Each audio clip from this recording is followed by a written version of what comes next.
he gave me a necklace. He gave me a necklace, and within himself, it was like an engagement necklace. That he was let's say, proposing to me or something. It was like an engagement, but I didn't know. And then last year, that same year, I think around October, November, we decided to get married, and the rest is history. Yeah. So we finally got married today. Yeah.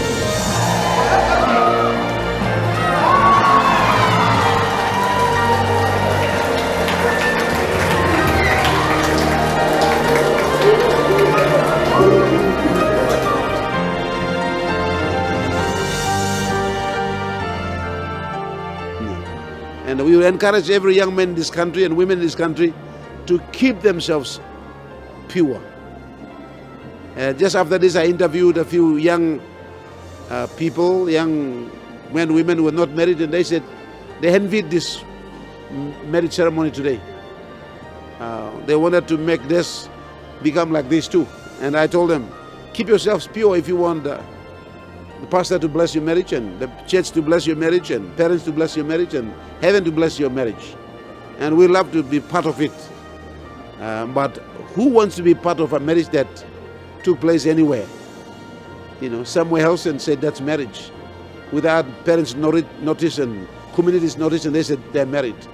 That's the kind of marriage that we don't want to bless. We don't want to be part of it. Yeah, and the church does not uphold this kind of marriage.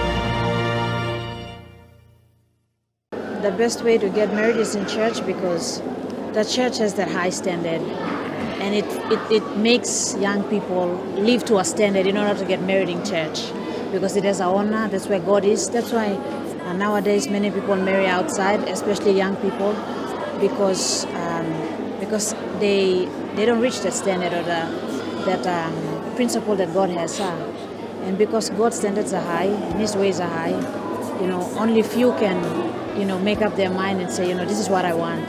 So, the same thing that young people go through, we go through. And if we can overcome that and still, pursue a wedding in church with God's honor, blessing, I think young people can achieve that as well, if they set their mind to it. I just want to thank God for my father and my family. I come from Enga, and in Enga, this doesn't happen. Even people who go to church, they still pay bride price. So this is, I just want to thank God for my father, because he has raised me differently. He has decided, as a young man, before getting married, and then when, he has principles, what he wants, how he wants to lead his family. And that is because of that, I'm marrying today without bride price. So, it's not only the women's side, but, the fathers of the women, they are the ones who take care of their daughters. So even if I say I don't want bride price, if my father says he wants it, then they have to pay bride price regardless of what I want or how I feel. So I just want to thank God for such a father, and with that kind of wisdom, to raise us up and to give me freely to marry the person, the man I love, who's my husband today. Thank you.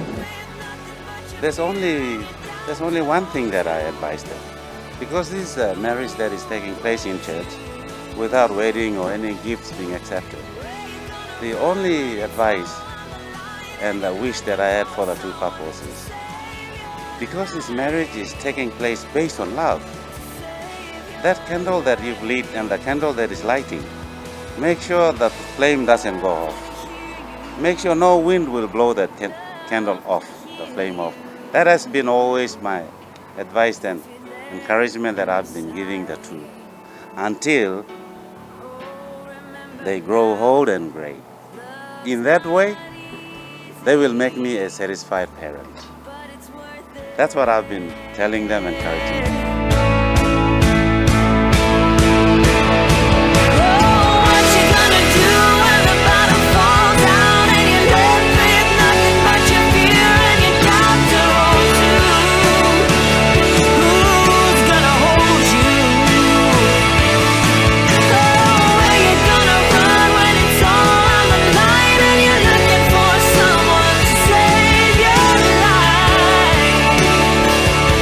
Save your